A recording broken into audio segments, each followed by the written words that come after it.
Hello friends, ఈరోజు నోట్లో వేసుకుంటే కరిగిపోయేలా ఉండే soft and juicy gulab jamun ఎలా చేయాలో చూసేద్దాం రండి. ఇక్కడ నేను తీసుకుంది 175 grams of instant mix. First పాకం చేయడానికి ఒక బౌల్ పెట్టుకొని అందులో 175 గ్రామ్స్ ఆఫ్ ఇన్స్టంట్ మిక్స్కి 800 గ్రామ్స్ ఆఫ్ షుగర్ పడుతుంది. సో 800 గ్రామ్స్ ఆఫ్ షుగర్, అందులోకే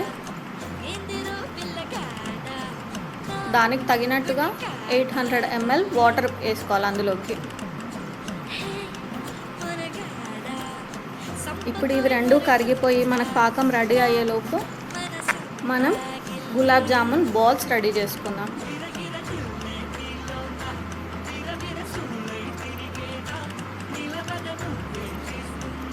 మనం తీసుకున్న ఇన్స్టంట్ మిక్స్లోకి కొన్ని వాటర్ వేసుకుంటూ చాలా మృదువుగా అయ్యేలాగా కలుపుకోవాలి.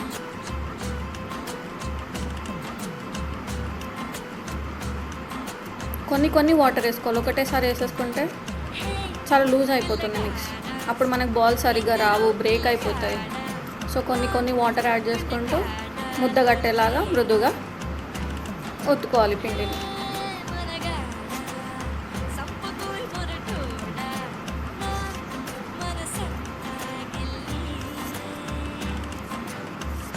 చూడండి, ఇలా కలుపుకోవాలి పిండిని. ఇప్పుడు ఆ కలుపుకున్న ఇన్స్టంట్ మిక్స్తో చిన్న బాల్స్గా చేసుకోవాలి, గులాబ్ జామున్స్ లాగా. బ్రేక్స్ రాకుండా చూసుకోవాలి.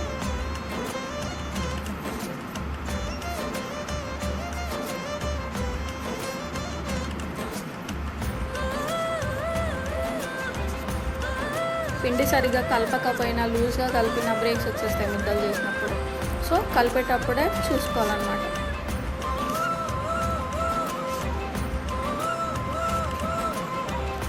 వేడిగా బాగా కాగిన ఆయిల్లో జామున్స్ వేసుకోవాలి. కానీ కాల్చేటప్పుడు హైలో ఉండకూడదు, స్టవ్ మీడియంలో ఉండేలా చూసుకోవాలి, లేదంటే మాడిపోతాయి తొందరగా. గోల్డెన్ బ్రౌన్ వచ్చేంత వరకు వేయించుకోవాలి. ఇలా వేయించుకున్న జామున్స్ని పూర్తిగా చల్లారిన పాకంలో వేసుకోవాలి.